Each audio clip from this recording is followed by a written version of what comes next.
Film, gaming, pop culture. Welcome to episode 23 of Everything is Permitted here at Wade's Comic Madness. I'm your host, Julian Brown, alongside my co-host, Matt Reppert. How you doing, man? I am doing great after yesterday, especially, as you know. Yeah, we got to talk about it. Yeah, we'll mention. We're not a soccer show, but it's the nature of the game with Matt and I both being hardcore Union fans. What a game last night, That was man. Amazing. That was just awesome. Top 5 for sure. Definitely. All time. Definitely. Yeah. Like if you're not a soccer fan, the Philadelphia Union beat the New York Red Bulls 3-2 after being down 2-0 at the half. 3 unanswered goals by the Union. It was an incredible. The stadium was packed. It was sold out. An incredible experience. I mean, I know Twitter was abuzz with people who had never been to a Union game. You know, they hear that, oh, this Philly team is in first place, and they basically showed why they deserve to be last night. So it's funny because, you know, God was there last night. God was with the team, and his name is El Sino. And the cheat code. The cheat code God mode for El Sino comes off the bench, 2 goals, an assist on the third. Like, come on. Like, yeah, just get out of here. Yeah, that was get out of here. But that's enough about soccer. Yeah. What a hell of a game. I'm still reeling. I have a bottle of water because my voice is like there, but it's it's half there. Yeah. So yeah, Matt and I are on cloud 9 today. Let's just get a few announcements out of the way. It is Wizard World Week coming up in Philly. I think it starts on Thursday, and Wade and Wade's Comic Madness will be there as always. They have a booth, and go check them out. It's going to be a good show. Unfortunately, not able to make it this year. When I get my Thor cosplay done, I'm going to be going next year. That is something that is happening. I can't wait. I'm going full fat Thor. Are you now? I am. All right. I'm getting the full armor, and it's going to look good. I saw some pictures. I'm going to order it from someone, and then there's a bunch of people on Etsy that make like really nice hardcore Stormbreakers. Okay. So I'm going to do it. I'm going to get like a dreadlocked wig. Oh, God. Yeah, it's going to be crazy. That's going to happen. So check out Wizard World if you're going. Wade will be there. You know, I don't know if our friend Brittany is going to be there cosplaying as Captain Marvel, and I think she may have mentioned that she is. I guess we'll find out. We will ask her about that. Yes. We both have a rant. Would you like to go first? You can go first, man. I want to talk about Dark Phoenix. Okay. So on Thursday, I had a ticket to go see it. Mm-hmm. Originally at 7, and then Karen and I wanted to partake in a Keyforge tournament here at Wade's. So we did that instead, and I moved my ticket to 10 p.m. Mm-hmm. And I had already read the reviews and seen the Rotten Tomatoes score, and I said to myself, like, I can't go see this movie and see them ruin like the Phoenix Saga for the second time. I can't do it. Yeah. So, like, 9:55 came around. I could have probably, if I got right in the car, I could have made it, and previews would still probably be going to Chamonix from here. It's, I think, not that bad. I decided not to. I just, like, it's not important to me. This isn't the Avengers. This isn't, you know, the next Spider-Man movie. Like, this is... It's not like they're going to continue with these actors and this storyline, this, you know... And you before we started recording, had a great quote about it, saying that it's like a perfect ending to... Yeah, there was... I saw a review online when I don't know if it was last night or the day before, but basically this professional reviewer essentially said, like, Dark Phoenix is the perfect ending to a mediocre X-Men saga. Like, it's... Yeah, I mean, and that's the thing. You know, there's a few things that bother me, because First Class was good. The one that introduced these younger characters. Yeah, I liked First Class, and I liked Days of Future Past. Yeah, and then Days of Future Past did everything right. I've heard some people poo-poo on the whole series. First Class isn't by any means like the most spectacular superhero movie, but it's good and it's fun. Yeah, and it did what it needed to do. And Michael Fassbender, who I know that's your man crush there. You're gonna bring it up every time now. Michael Fassbender I am comes indeed. Up. He's fantastic. It was a great introduction to Magneto. My biggest problem is, and I keep reading this in reviews, they never age. Yeah. Like, someone made a great shot by shot of Michael Fassbender with Ian McKellen. And it's like, this is supposed to be 10 years from now. Yeah, like, it was like 1992, and then it was Michael Fassbender, and then 2000, it was Ian McKellen. It's like, man, the 90s was really rough for like, mutants. He must have done some really serious drugs. Like, He's the Keith Richards of the Oh my mutant god! world. I mean, maybe James McAvoy ages into Patrick Stewart, maybe, and that's still a stretch. Yeah. The kids who play the X-Men that are supposed to grow up into the actors that we know in the original X-Men trilogy, it's not going to happen. The aging, the timeline doesn't work. They botched it. They just did. I feel like, I mean, part of my thing is that any good that came out of the more recent X-Men movies is a result of the quality cast, Michael Fassbender, James McAvoy, even Jennifer Lawrence before she stopped giving a shit about the whole franchise, and plus all of the others that were in there. And it's kind of sad that it ended up this way. And granted, I haven't seen Dark Phoenix yet. I probably won't see it in theaters. I will buy it when it comes out just because I bought the 2 X-Men movie collections, so Dark Phoenix is the only one I'm missing. My thing is like, there's a part of me that's like, okay, you know what, maybe after we're done recording, I'm just gonna hop over. I have a free day to do it. Maybe I'll go see it, but then I'm just like, why? No, there's no point to me. No. And listen, I think in the future, and listen, the X-Men are in a great place now, even with this movie bombing. Yeah. They're back home with Marvel Studios and Disney, where they belong. I'm hesitant to say that they should ever try and do Dark Phoenix again, but I think if they tried, they would get it right. But the biggest thing is, it can't be just a movie. This is a literal, this is like Guardians of the Galaxy scale. This is a space saga, If anything, the Dark Phoenix saga should be a trilogy. It needs to be 3 movies. They need to really focus on it. I think they had something going with X2. X-Men United. My feeling is that they should stay away from the Dark Phoenix saga, just because Dark Phoenix has been done twice. It has been botched twice. It's a very it would take a long time for us to go into why it's a bad idea. Why Dark Phoenix originally there's a reviewer who calls him, oh god, I can't think of his name right now, but he basically highlighted in a video that I watched a long time ago that the Dark Phoenix was originally its inception, its creation in comics was essentially part of the whole sexual revolution, and Jean Grey became sexy, she became powerful and stuff like that. That's what Dark Phoenix really was back then, and trying to put it in the modern era, it just doesn't work as well. It just doesn't work. Yeah. Yeah, I mean, I would be hesitant. There's so many things that they could do or try and do again. I didn't have as big of an issue as I know a lot of people did with X-Men Apocalypse. I thought it was good. I enjoyed it. I own it. And it's funny looking back to the last Phoenix movie, Last Stand, which is actually it's sitting at a 56% Rotten Tomatoes. Mm-hmm. And I think the audience score is even higher. There's actually a group of people that, enjoy that film, I guess, for what it was. I feel like people who enjoyed it, maybe at the time, maybe they convinced themselves it was good. Just to give you a brief example, when I saw Star Wars Episode 1 back in the late 90s, I convinced myself it was good when I walked out of the theaters. Same. And for a long time, I was it was a good movie. Yeah. And then, as I got older and I kind of looked back at it with a more critical eye, I was like, this movie sucked. Yeah. It wasn't nearly as good. So.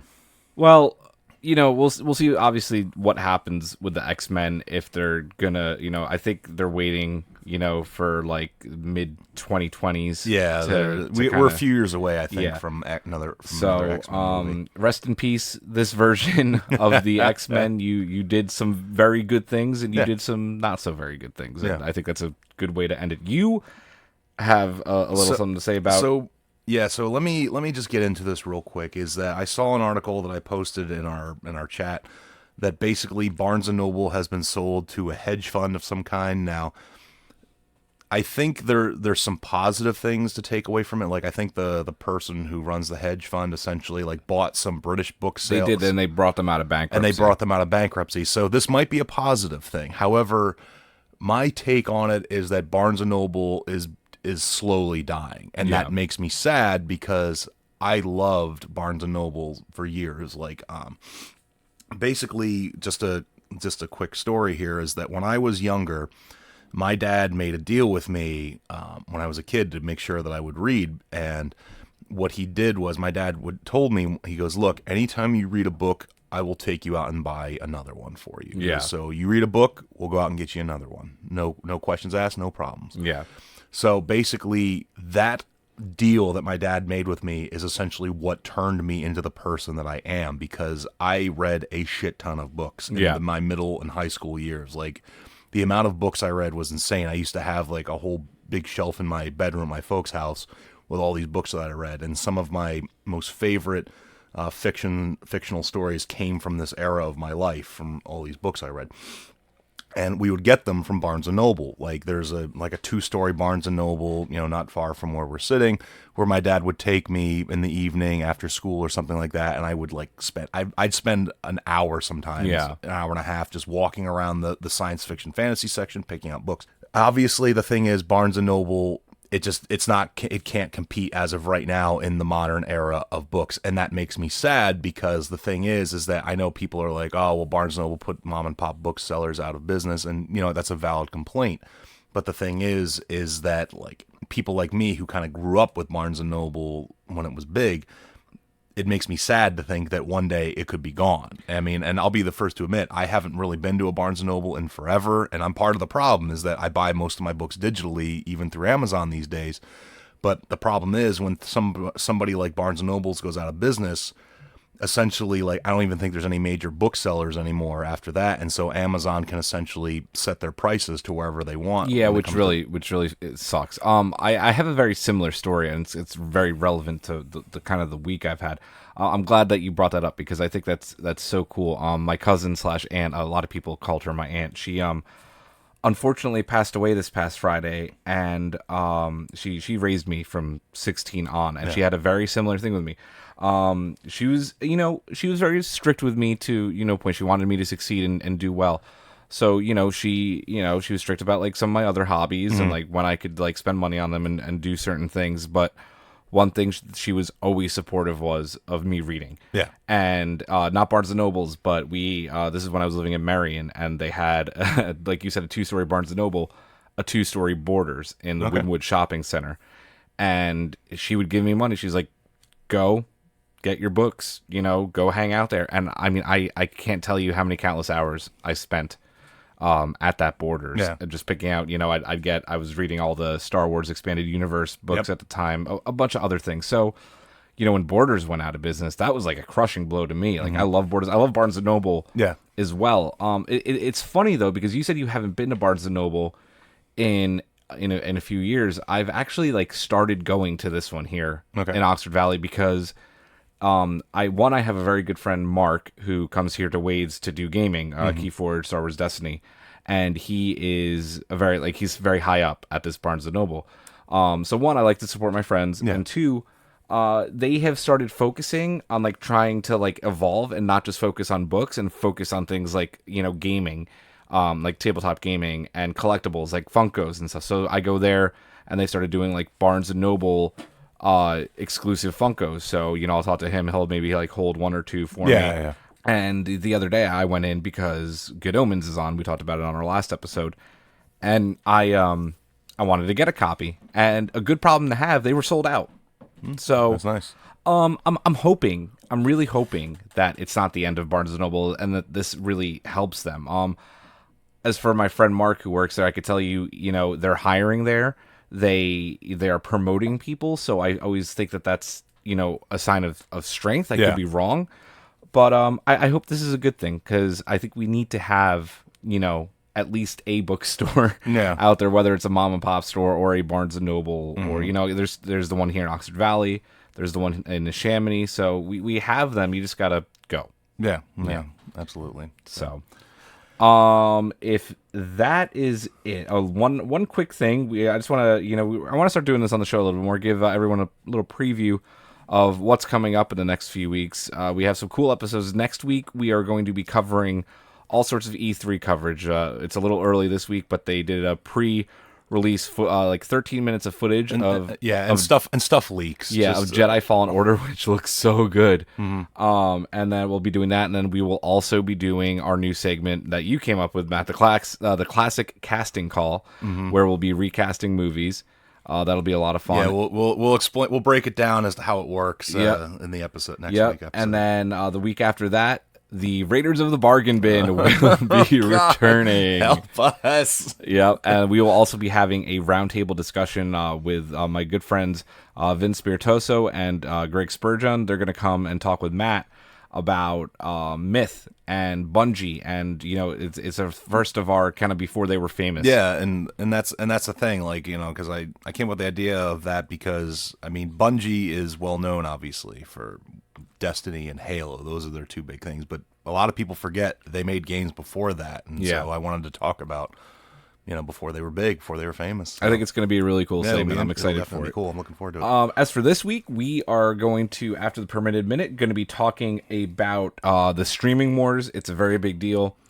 So many streaming services out there, and we're going to be doing our second ever versus segment between AC Origins Assassin's Creed and Assassin's Creed Odyssey. We'll start with O, interestingly enough. So we'll be getting to that, but before we do that, we need to get to the permitted minute. The permitted minute. And I went over the minute mark here, so I'm going to go at the 15 in 3, 2, 1. First, it's in developmental hell. Then it debuts to rave reviews. And then it gets canceled after one episode. Swamp Thing, we're so sorry. Get your shit together! X-Men, the animated series, may be looking for a revival. The team behind the show has approached Disney about a possible continuation of the series. Rejoice, 90 kids, rejoice. Sticking with the X-Men, Dark Phoenix box office projections have plummeted as the film is set to open with under $40 million. It currently sits at 22% on Rotten Tomatoes. A new poster and Game Informer cover art has released for Jedi Fallen Order. Pre-order bonuses are also up on PS4 and Amazon. Stay tuned to next week's episode for more details on Fallen Order from E3. John Cena has officially been cast in Fast and the Furious 9. This franchise is slowly becoming its own WWE pay-per-view. The Uncharted film starring Spider-Man's Tom Holland finally has a release date, hitting cinemas on December 18th, 2020. Lucifer has been renewed for Netflix for a 5th and final season. 3 seconds. Yes. 3 seconds left. Ooh. That was good. We had 7 this week. I know, we did. But we still got through it. 3 seconds left. I kind of didn't have much else to say about Lucifer. That could have been a little longer. I mean, it could have been, but my wife will be both happy and sad because she has a thing for British guys, and Tom Ellis fits that bill. So, oh man, I hear that show's good. I've yet to watch it. I mean, it's definitely this last episode that Heather and I just watched was way more interesting than the previous episodes before because it was still kind of sticking with that whole formula, but. We like this last episode. I do want to see more of the season now because this last episode definitely showed a lot more interesting things. So we started the Umbrella Academy finally. I think we're an episode and 3/4 through, and it's okay. Yeah. I hear it gets better. I'm excited. Designated Survivor season 3 is back. That got picked up by Netflix, and that's actually a very good segue into our first segment here, the streaming wars. It's getting crazy. Yeah. It's getting really crazy. They've been in the limelight a lot these days with all the different ones that there are. Obviously, the big announcement from Apple last week that they were shutting down iTunes. There's mixed opinions. A lot of people may have thought that iTunes was, at this point, kind of like bloatware that wasn't necessary. Yeah. But Apple's decided to go with this, three app, whatever you want to call it. It's not really a suite. But with Apple Music, Apple TV, and Apple Podcasts. Yes, that is where our show is now. From what I understand, though, you can still buy movies and buy music, but I think it's going to They're going to phase it out. I don't know if they're even going to phase it out. I think that they're going to try and push hard the Apple Music thing, though. Like, that'll be the first thing you see. Kind of like whenever you open the YouTube app. It's like, want to sign up for YouTube Premium? Here's a free trial. And no thanks. But obviously, that puts streaming services kind of back in the news because Apple is also trying to get their streaming service up with original content. They kind of, they're kind of throwing their hat in the ring now. On the subject of those streaming services, there are now 11 major streaming services that offer paid subscriptions, paid content. What do you think this means? It's I think we used the word bloat already. It's getting, pretty bloated out there with all these services. The thing is, in that, we're kind of hearkening back to the very first episode of the show where, like I don't remember if I actually said it on the show, but like one of the things that I kind of predicted is that eventually everybody would start making their own little kingdoms, their own little fiefdoms, be like, oh, we're going to pull our content off of Netflix or whatever like that, and it's going to be on our streaming service, and if you want our streaming service, you got to pay for it, and blah, blah, blah, and then you'll get access to our baller content that we have. I mean, I know there's been talk that I think The Office might get pulled from Netflix because NBC, I think it is the network that originally aired it, is doing their own streaming service. Oh, jeez. So that's been, I mean, and the thing is that this state of affairs in the streaming world cannot continue. It cannot last like this. No. Because like basically, like to give you, I'll throw out a number to you is how, and you might know it, you might not. How much do you think Netflix paid to maintain the rights to the show Friends and continue to stream it on Netflix? I think you told me this once before, and I remember reading about it. I think it was something like $10 million. $100 million. Wow, so I was way off. Yeah, you were way off. Holy shit, that's a lot of money. Yeah, that's a lot of money. And the thing is, Netflix doesn't have endless money. Like no, there's been reports about Netflix. They're deep in debt. Yeah.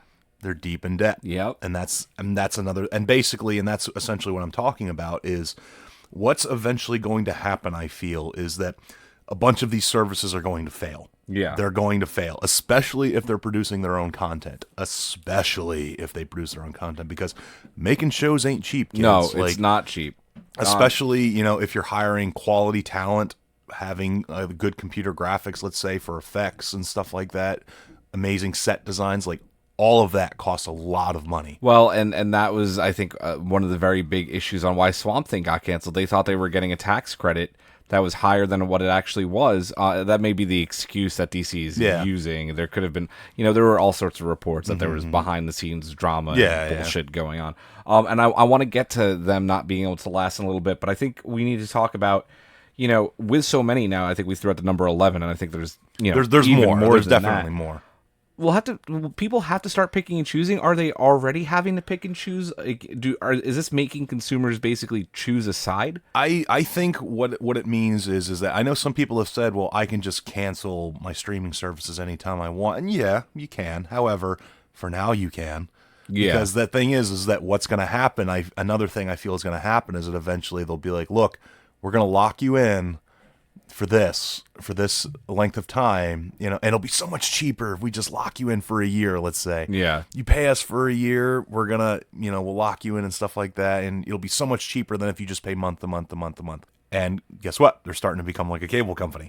They are starting to get like a cable company. That's absolutely true. I know for me, we have Netflix. Mm-hmm. We let friends use our Netflix account. Yeah.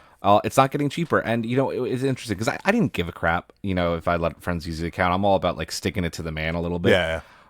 They were super sweet. They got us like $100 Amazon gift card out of nowhere for letting us use our account for so many years. They're like, we know the price went up. We knew you wouldn't take our money, basically. So here you go. Nice. Which was really sweet. But, the prices aren't going up. Yeah, they are going up. So we have that. We have CBS All Access, which I need to actually go and cancel because we're not using it right now. I know Karen's talked about possibly watching Twilight Zone, so we might. I thought you were watching that. We just haven't gotten around to it. Yeah. We've had no time. And that's what it boils down to is that they're all competing for your time. Well, they're not only competing for your time, but I think they're also banking on people being in the situation that we are. Is that we forget to cancel after we've watched a show. I had that issue because we got Hulu to watch one of the documentaries on the Fire Festival.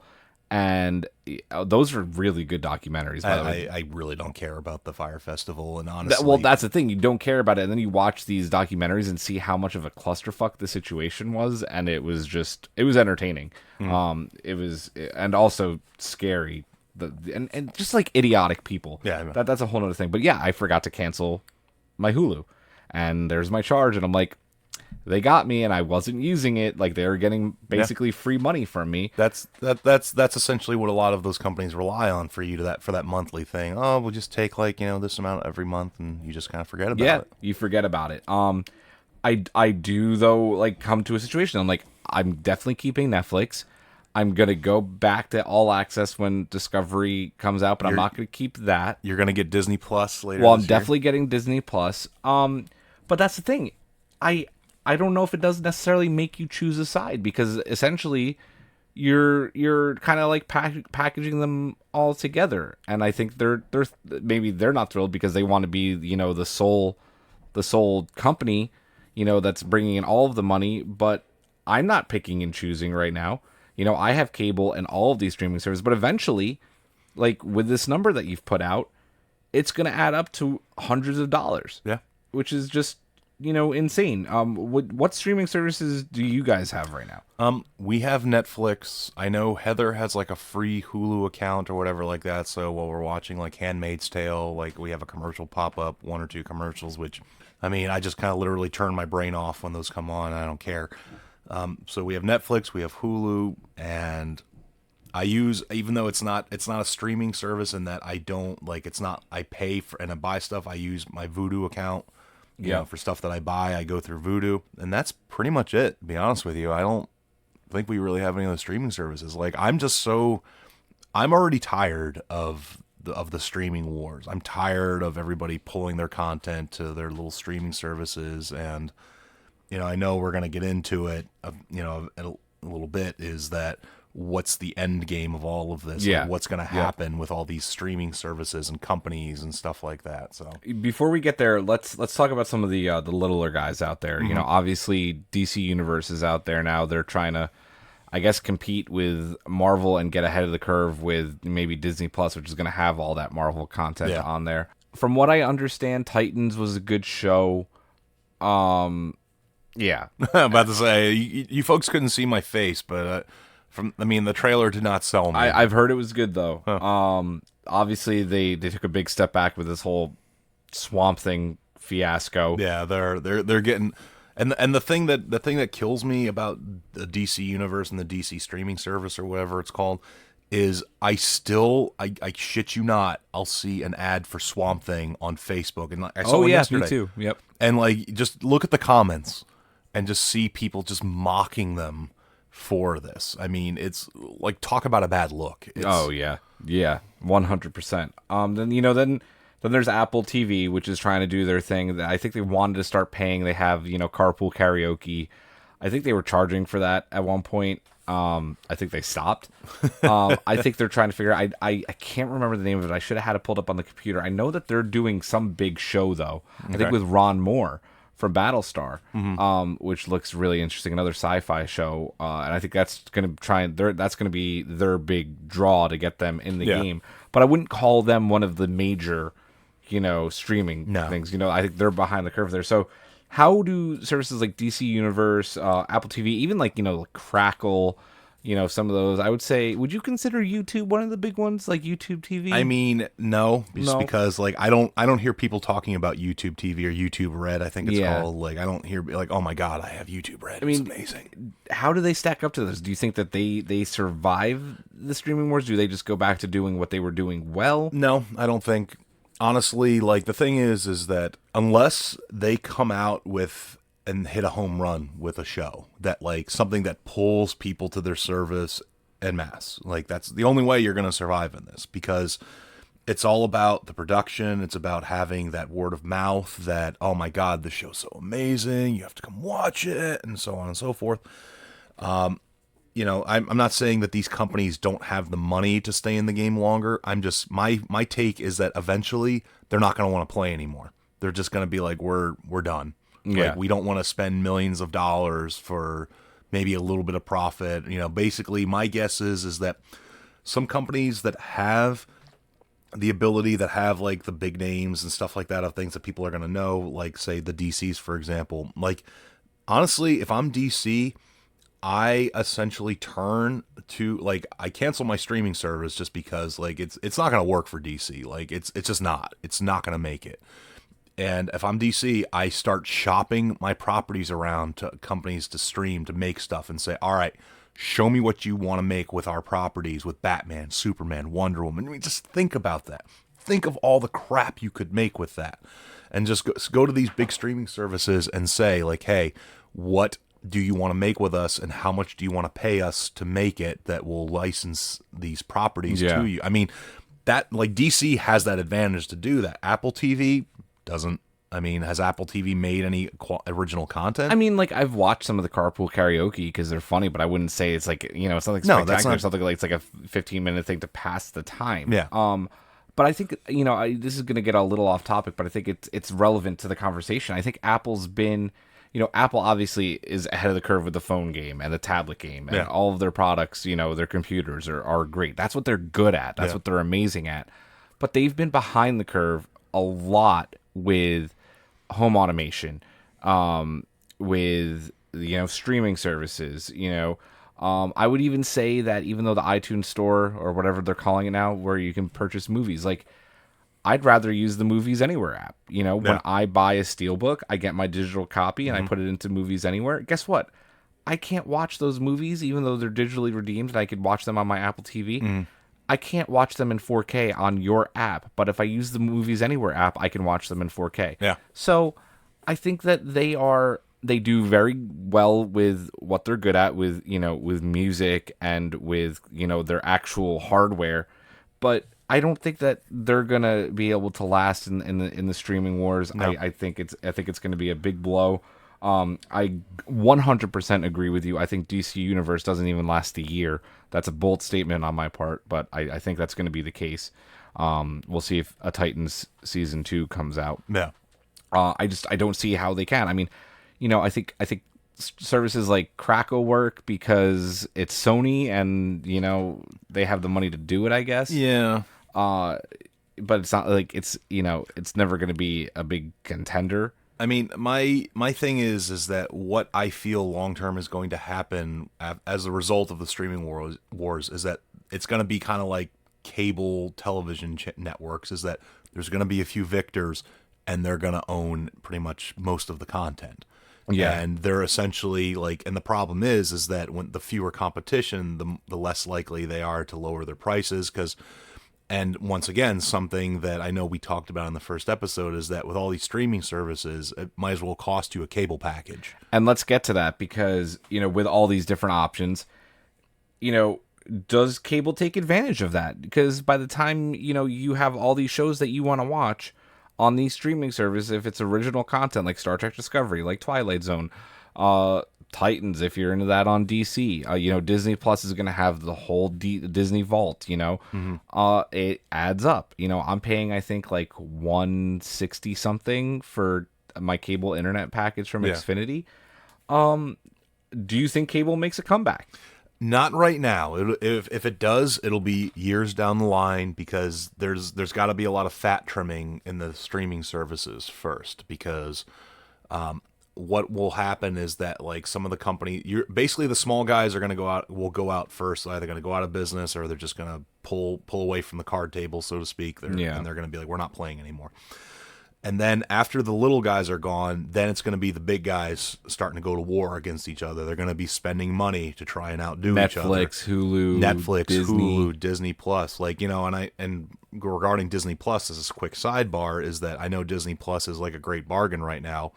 I promise you it'll go up in price quickly. This could be very naive to say, but I believe Bob Iger has said something along the lines of, without saying boasting, oh, we have billions of dollars, but basically saying we have all this money, this price point's fine, we don't have any plans of raising it anytime soon. But guess what, though, is that Bob Iger is out, and I think in 2020, 2021, I think he basically said he's stepping down. True, but then who takes over? Does Kathleen Kennedy get the reins of Disney? Well, the thing is though is that maybe for a year or two it stays at a low price point, but you only need somebody like another Michael Eisner to take over. No, that's true. Because, Michael Eisner had no part of Disney prior to becoming the CEO of Disney back in the 80s. And I mean, I know that Lindsay Ellis, who is another internet viewer, she basically did a comprehensive breakdown of Disney under Michael Eisner, and one of his quotes that he said was that we have no obligation to make art. We are a business. And if we make art in the process of being a business, that is great. It's something along those lines. But imagine somebody like that taking over Disney now. Yeah, but I don't think that would ever happen. I think they would get way too much blowback for that, and they've continued to make art and do well and make big money by doing so. So I think having a situation like that would never work out for them. But I guess all great empires fall, so you never, But you but as never I know. but as I said, once the big guys start duking it out, eventually a couple big guys will fall. They're either Yeah. going to be bought out or they're either going to go out of business, and their properties are essentially going to be up for grabs. And so eventually you're going to have maybe 3, 4 big streaming services left over. Who they might be, I don't know. Here's the thing with cable. I'm a cable company. I am a cable subscriber to what many believe is like the devil of cable companies, and that's Xfinity. What I will say is that while they may, be this billion-dollar company, they own NBC and a bunch of other, Yeah. studios. They may be a big evil corporation, but in the past couple of years, they have been trying so hard, and I think succeeding at putting the customer first and trying to figure out a way to navigate this, that I think it's going to be a quicker kind of comeback than you think. I've mentioned this on the show before. I'm a member of their insights community. I get sometimes a bi-weekly, a monthly survey from them on how to improve their products or services that they want to try and implement. Okay. And, how you would feel about those. One of them I know that they were thinking about doing is, starting to bundle streaming services like a bunch of other companies into their cable price. So get cable and this speed internet plus Netflix for this price, or get this and this speed internet with Prime for this much. That I could that's how cable makes its comeback. That's not only how cable makes its comeback, that's how they control the streaming services, and that's how they end up winning this thing and getting people to basically uncut the cord and come back. Yeah. The other thing that they're doing, which streaming services are not doing right now because they don't really have tiered systems yet, is I just took a survey for them. They're going to start implementing rewards programs, which I think is a great idea. One of the things that was, they were going to do tiered ones. So if like you were gold tier, let's say every month you got a $1 free, not a $1 free, a $1 on-demand rental, things like that. If you were at the next level, you can get a free speed boost to your internet just by being a loyal customer and doing a loyalty program. Cable has been a constant. People may be cutting the cord at a fast rate, but again, it all comes down to money. And when you're spending upwards of, if you have a bunch of these streaming services close to $100, are you going to really be able to maintain that?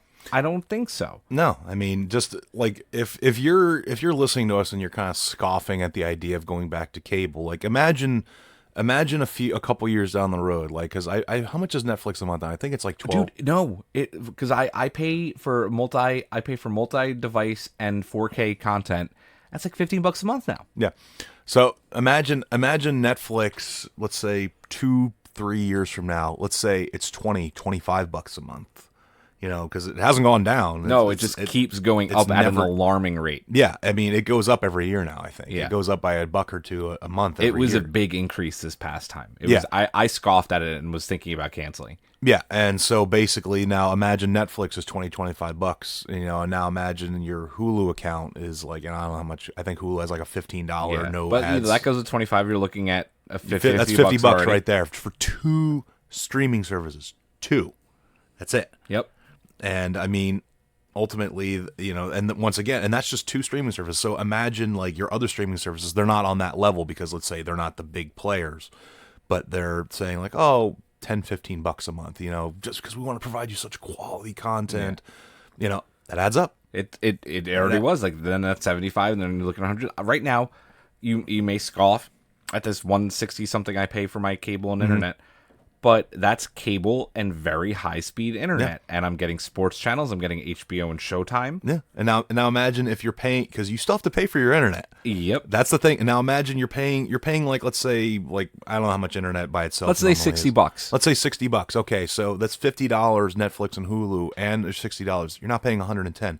But now let's say the cable company sends you a message or sends you an email or a letter to your house or apartment or whatever and says, hey, look, for let's say $150, we'll give you internet, cable TV will also give you free Netflix, Hulu subscriptions or something like that, or will give you like a couple other smaller streaming services that have original content. Well, how many people balk at that and go, no, there's no way. That's an easy decision for me. And going back to these services I take, they put 3 different tiers of services and tell you to rate them. And some of them are very eye-catching and very like, ooh, like I would totally go with this package, you know? And yeah, obviously it's a money grab, and this is a way to make you want to come back or stay. But it's smart, because what do people want to do at the end of the day? Want to save money. Exactly. They want to save as much money as possible. So with that said, who wins the streaming war? Honestly, I'd say cable. Yeah. Because the thing is that like cable's been at this game longer. Like, and the thing people forget is that, oh, Disney has money. Disney and these other companies have money. You don't know the amount of financial clout Comcast has. Oh, dude. Comcast comes to the table and just puts its dick on the table, and the game's over. Because They put their dick in the sky with their second tower in Philly now. yeah, there are 2 goddamn skyscrapers in Philadelphia that Comcast solely owns and built. Yep. Like, and I mean, these are not small buildings. These are like, 50, 60 stories. They're the 2 tallest buildings in Philadelphia. Yeah, the Comcast Tower, and I forget the other one. The new, Yeah, the new one. But basically, that literally has like a giant glowing penis. yeah, and the thing is that like, I mean, like Comcast like knows this game. They've been in this for years and years, if not, decades at the very least. So Comcast knows how to play this game. It's funny though, real quick, sorry to interrupt you, Yeah. that we haven't even mentioned Verizon and Fios. No. Because I don't think that they're going to win either. Yeah. But that's the thing though, is that like Comcast knows how to play this game, and I could see them winning in the long run. Like, it's, I mean, like, once again, like, yeah, like Netflix and these other companies are kind of the young hotness, so to speak, of like, oh, we changed the game, the cable's old and busted. And I mean, I'll say it'll be interesting to see if Netflix, even with their debt, can evolve, because they evolved from, sending you DVDs in the mail to, I think you could actually still do that. yeah, But, to being this massive, multimedia company now. Mm-hmm. I think one thing, before we finish this up, I want to mention real quick, is I think people forget, too, that you can take your cable subscription with you now. Like, I can go to San Diego and watch cable on my iPad from my Comcast account on their streaming app. I can't I think, like, some local, like, their Comcast channels you can't watch, but, like, I can watch USA, I can watch HBO, I can watch Showtime, et cetera, et cetera, et cetera. Yeah. So people forget that, too, that they already have delved into streaming, too. So that's another big plus for them, in my opinion. yeah, and the thing is that like, I give Comcast credit. I mean, don't get me wrong, Comcast as a company can suck. Oh, yeah. I mean, they're terrible sometimes. But the thing is, though, is that once again, going back to another previous episode we did, remember, Comcast is already getting on the ground floor of e-gaming. They're building a $50 million gaming arena in Philadelphia. Exactly. So it's like they're ahead of the curve. Yeah. That more than people think they are. Yeah. So Yeah. It'll be interesting to see. I love reading about it. I love seeing where things are going. I think the whole thing with Swamp Thing is fucking hilarious. it makes me sad because I like DC properties. Well, yeah, I love exactly. Superman, Yeah. Batman, all that stuff. Yeah. So we'll see. Let's get to our next segment. It is our second versus. Yes. So, Matt, what are we pitting against each other? So basically, I didn't want to do the entire franchise just because there's a vast difference between the games, and so we're gonna do the Assassin's Creed series, but we're gonna focus more on the most recent games, and that's Assassin's Creed Origins and Assassin's Creed Odyssey. Now, as I said, like, I didn't want to go Assassin's Creed 1 and 2 and 3 just because that's an easy win for 2. Two just blows them all out of the water. 2 is still, I think, and I have to go back and play it, I could be wrong, is still, in my opinion, the best Assassin's Creed of the franchise. Black Flag is I have to go back and get that. Black Flag Yeah. is still amazing. Like, probably in terms of storyline and character, I would give it to 2. But as I said, like, doing the 1 through 4 Assassin's Creeds, that would be a little too easy. I think it would be too easy, and I think that's just like a lot of content. Yeah, that's a lot, because also not just Assassin's Creed 2, you have Assassin's Creed Brotherhood, Assassin's Creed Revelations. Revelations. Yes. I mean, there's all those little mixes. Now known as the Ezio collection. Yeah, the Ezio. Ezio collection. So we're going to stick with Assassin's Creed Origins and Assassin's Creed Odyssey. They are the next gen games. They are the next, or I should say the current generation, because the next gen is pretty much on the verge of being announced. I will say very quickly, just before we actually do this and lock down scores with them, that out of the new games that have been on Xbox One and PlayStation 4, so that's Unity, Syndicate, Origins, and Odyssey. Yes. Yeah. I know Black Flag was ported. Oh no, over. I'm sorry. No. Black Flag was the very first. No, it was. PS4. I think it came out on the. Nope. No, it was no. You're thinking of the one that they did to go alongside it. I can't remember the name of it. And then they ported that over. The one where you play as an Templar instead. Oh, you're Assassin's Creed Rogue. Yes, that was ported over to the PS4. Black Flag was a PS4 launch title. I'm gonna have to look that up. That doesn't sound right to me. Well, we will find out. Yes. But I will say that Assassin's Creed Origin is my absolute favorite of the new. Yeah. Well, not new, but the current gen cycle. I feel like we're kind of being counterproductive and doing the verses, but we always say like what we liked before. But it's funny because we could end up being wrong, though. I mean, yeah, we could end up being wrong, but yes, I also agree. I like Origins better, even though it's the slightly older game. I preferred it over Odyssey. But let's get down to the nitty gritty and see where this actually leads. We have 6 categories, right? Yes, I'm right. Yes. We have 6 categories that we go down. If we end up 3 for 3, this is going to be interesting. It will. It'll have. Yeah. I tried to think of a 7th, so there couldn't be a tie. We're but fine. Yeah. We'll those 6 categories are story, combat and parkour, game map, weapons and outfits, graphics, and length. So let's go right to the top with the story. Matt, Origins or Odyssey for the story? I'm going to go Origins just because the tale of Bayek of Siwa, to me, sticks with me. It holds firm. It's a great story. It's basically, it was made to, that game was made to tell a story. Now, Odyssey was decent, but my issues with Odyssey is that, and I don't care if you want to if you want to pick as the male or female character. I can't think of their names right Cassandra and oh god, I can't remember the guy's name because I didn't play as him. Yeah, I played as the guy and I can't remember his name. And the thing is that they wanted to have this whole like, oh, your family is in trouble and your father is the Wolf of Sparta and your mother blah blah blah. Oh, you sounded so excited just now. I know. Well, the thing is that like the whole. And spoilers about both games, just in case. Yeah, we're going to talk spoilers. Yeah, we're going to talk spoilers. But in Assassin's Creed Odyssey, whichever character you pick, the opposite becomes one of like the lead henchmen for the cult of Cosmos. Yeah, the cult of Cosmos. So basically, if you pick Cassandra, her brother becomes the lead dude. Well, not the lead dude, but essentially like the second to last henchman for the cult. Yeah. So, but the thing was, I never felt as engrossed in that story because in Assassin's Creed Origins, Bayek is basically this kind of dude who is a magi. The magi. He essentially just kind of works around the village, helping people, solving problems and stuff like that.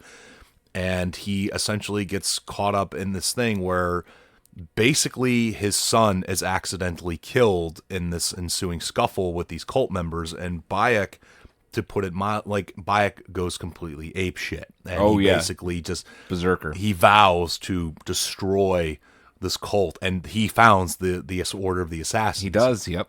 He is the first assassin. Him and his wife. Yes, and his wife. His wife is actually the one who assassinates Julius Caesar. Yep. Amunet. Yes. Yep. So. The story for Origins to me was miles better. I felt more engrossed in Bayek's journey and what happened to him. I just felt it was an overall better story. So I'm gonna have to agree with you. I'm gonna have to give it to Origins. I will say that I had a lot of emotional connection to Odyssey as well. I loved playing as Cassandra. I thought she was the better voice actor, which I guess made me feel a better connection to her. My problem was that the game focused way too much on her being a Mystios or mercenary. Yeah. Like every character would be Mystios. And I'm just like, we get it. She's a fucking mercenary. Do you also not remember that she's like basically Spartan royalty and the granddaughter of Leonidas? Like, come on. She's not just a Mystios. Like that killed me. Whereas Bayek, yes, they focused on him being a magi, but it was such a compelling family story, about getting revenge for his son, the strain that this had on his relationship he had with his wife, which, spoiler alert, they go their separate ways. That to me was like a very adult way, because like after the end of it, because I remember they're just kind of sitting on a beach together and they're just like, things are never going to be the same. Yeah. It's never going to be what it was. And they part amicably. Very amicably. He's just like, she basically is like, I'm going to Rome to deal with some shit. I'm going to basically take, some of your, not your, because he didn't really found it by himself. They did this together. Yeah, they did it together, but, Who, by the way, Amunet is a ancestor of Cassandra, or I can't remember his name. You find this out in the DLC that they're blood related. That's a whole another thing. Yeah, you mean they're descendants because Odyssey happens before. Yes, Origins. they're descendants. Yeah. Yes. So, but AC Origins is such a compelling story, just so good. Yeah. So, that is 1 point for AC Origins. Mm-hmm. Great story. Bayek. Can we just talk about how amazing Bayek was of a character? Yeah, I don't know the voice actor or the actor who played him, but the guy just nailed it out of the park. Yeah. Because that's sometimes my issue with games that you can be this or this, is that you take away that ability to feel more connected. Mm-hmm. Very few games have given me the option to be either or, and I felt like Mass Effect is one of the few examples where I could think, if you were this character or that character, you still have the same connection. See, that's so funny, because I could not feel a connection to female Shepard. I know people that love female Shepard. I know. I know Fem Shep as canon was like a big thing. No, when Mass Effect came out. That was a huge deal to people, but I couldn't do it. Whereas this is very different. I felt more, connection to Cassandra. Yeah. Let's go down to combat and parkour. So I want to start this off by saying, and this goes down to weapons a little bit, I really like the aspect of the spear in AC Origins. Yeah. But what AC Origins took away, not AC Origins, AC Odyssey, what Odyssey took away from Origins is shields. And what I loved about Origins was being able to, block and do combat with a shield and or a spear and or a sword. And that added this cool level of blocking. So I have to give the edge to the combat aspect to Origins, whereas also that was a little bit more loyal to the kind of parkour aspect of Assassin's Creed, because it's in the future a little bit. As far as the parkour, again, there's not a lot of tall things to climb. There's some statues in Odyssey where it's you get to climb the pyramids and do all this other really cool stuff in Origins. So again, I have to give the edge to Origins there. So I will also give the edge to Origins, mainly for combat. I'll just start with combat. So Odyssey, one of my biggest gripes about the game, and I know we talked about in a previous episode, is the leveling system. Yes, because that too. Yes. The thing is that one of my greatest loves of any Assassin's Creed game is sneaking through an enemy fortress, enemy camp, and just silently best part of the game, and just murdering people left and right. And the guards never know until they're the last one. Mm-hmm. And they start to panic. Yeah, and then Odyssey kind of took that from me, because if the guy is the same, there were some enemies that are your level, quote unquote, that are sleeping. These guys are racked out, and your guy comes up and stabs them, and up, and they wake up. They still have health left, and they stand up, even though I just stabbed them in the neck with my blade. And now I'm basically just going hack, hack, hack, hack, hack, hack, hack with the sword. And all that stuff like that. And Odyssey also I know Origins did a little bit, but Odyssey introduced this whole concept of powers and abilities and stuff like that, which I understand why they did it. They wanted to go more of an RPG element, but I liked that. That wasn't my problem, but my problem, like you said, was the level scaling. And I will say that they fixed it. They did finally fix it when the DLC came out, but it's still not the same as Origins. It's you can't just, for some fortresses, you can't just go through and one dagger or one spear a guy. Yeah. Yeah, and so now for the parkour, now obviously I'm still going to give this overall thing to Origins, because yes, you can climb the pyramids, which people forget were the tallest structure on Earth for literal centuries. So, things like that. However, Odyssey had a little more varied locations that you could parkour up. You know, you That's got true. you got the Pantheon, Parthenon, yeah. Is it Pantheon or Parthenon or whatever? Sorry, it's actually I should know this because I'm half Greek. The Parthenon. Parthenon, yes. Yes. You can climb the Parthenon. You can climb I think the Temple of Halicarnassus. I think the Yep. Mausoleum of Halicarnassus. You can climb that. Like there's a lot of more You can varied climb statues with penises on them. Yeah.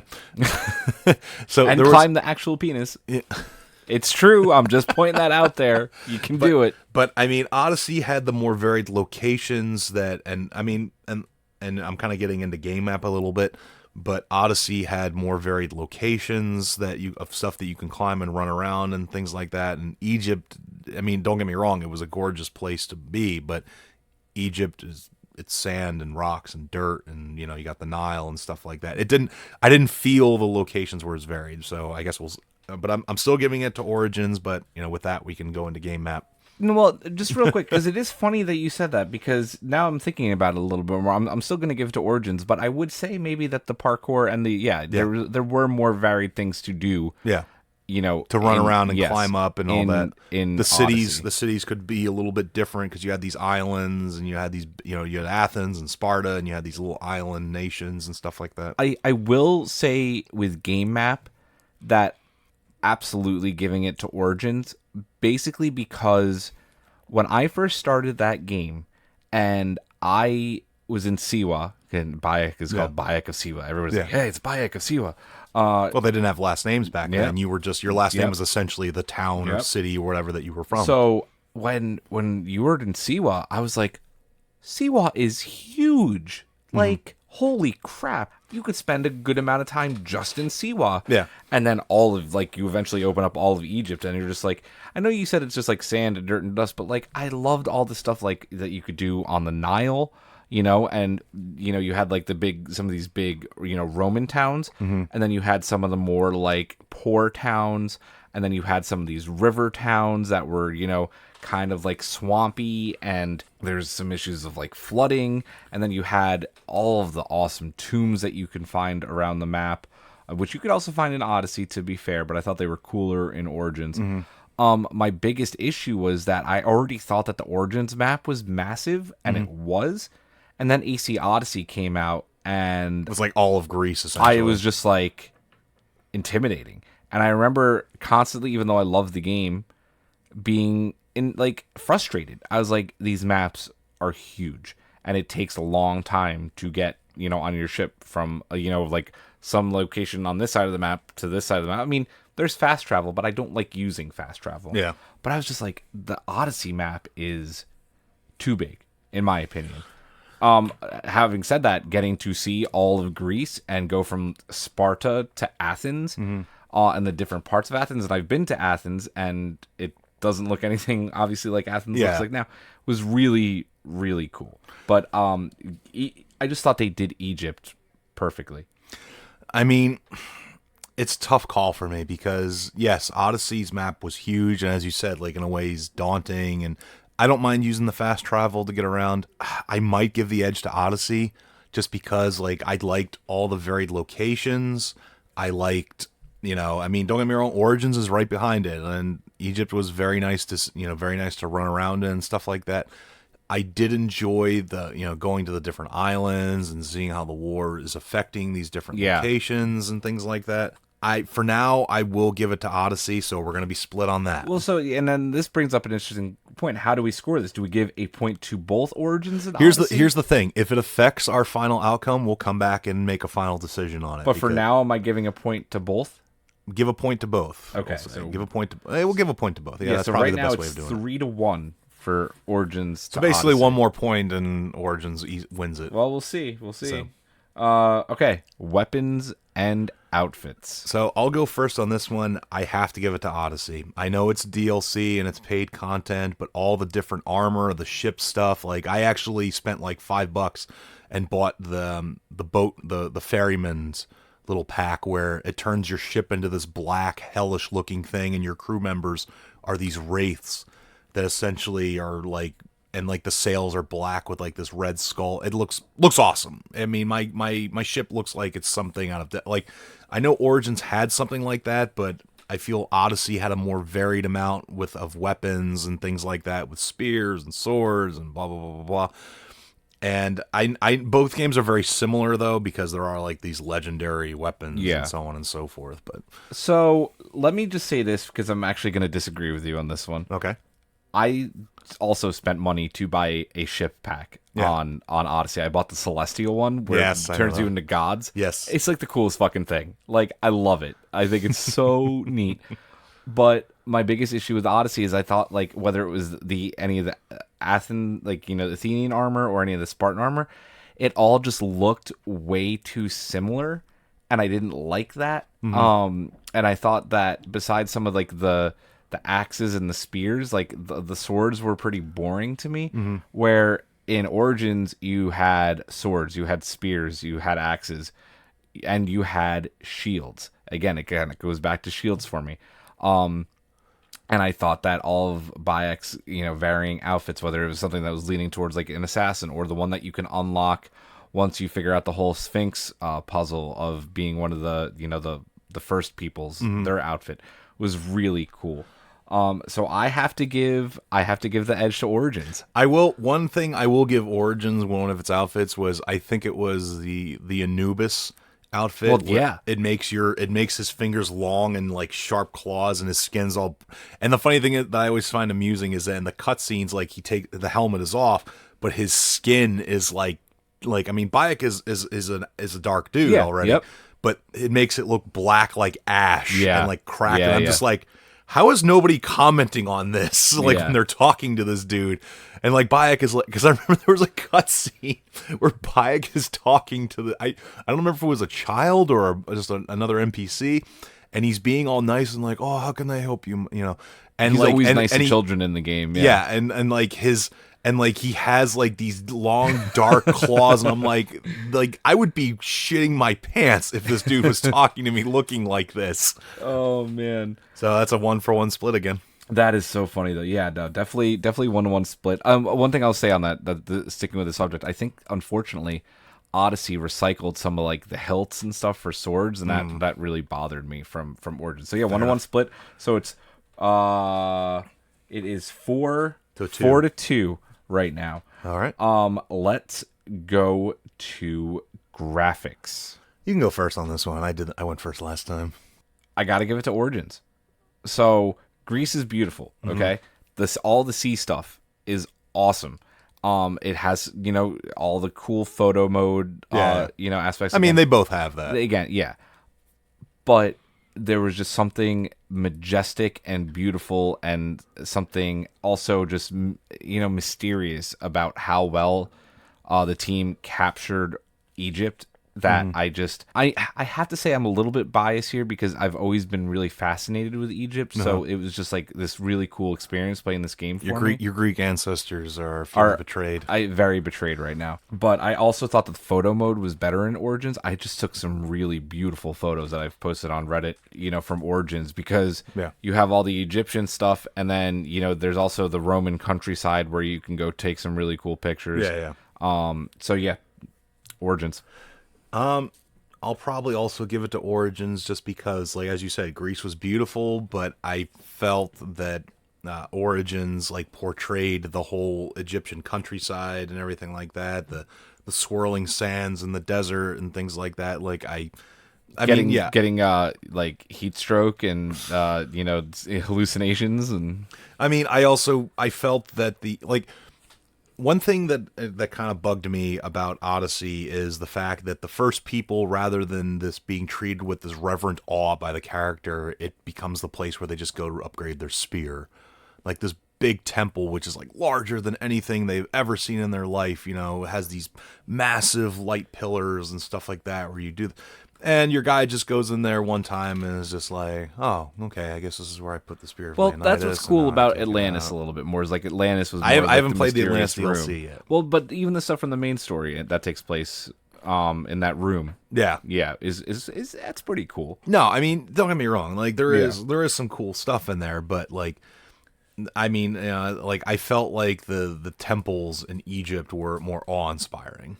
Yes, like absolutely. graphically, like they were more interesting, and so Yep. All right. So it's 5-2 in favor of Origins. I don't think that Origins. I mean, Odyssey, even if it gets Odyssey gets both points, and it can't win, but we'll talk about it Yeah. anyway. Our final check here is the length of the game, and I got to give it to Origins because it was. I thought that I spent way too many hours on Origins, and then the length of Odyssey just absolutely killed me.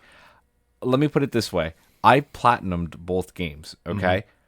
But even after I platinumed Odyssey, I still had I gotta say like 20 hours plus of stuff to do in the game, and that's not. I'm not saying it's a bad thing, but I think there gets to a point where like there's too much. Like there are so many different side missions and bounties and all these things you could do that I know I still haven't even discovered them all in Odyssey. Where I know I think I've fully completed Origins. Yeah. I mean, I will also agree with you. Origins length, it was perfect. I felt for what it needed to be. I mean, I don't think I 100%ed Odyssey, but I did 100% Origins. Yeah.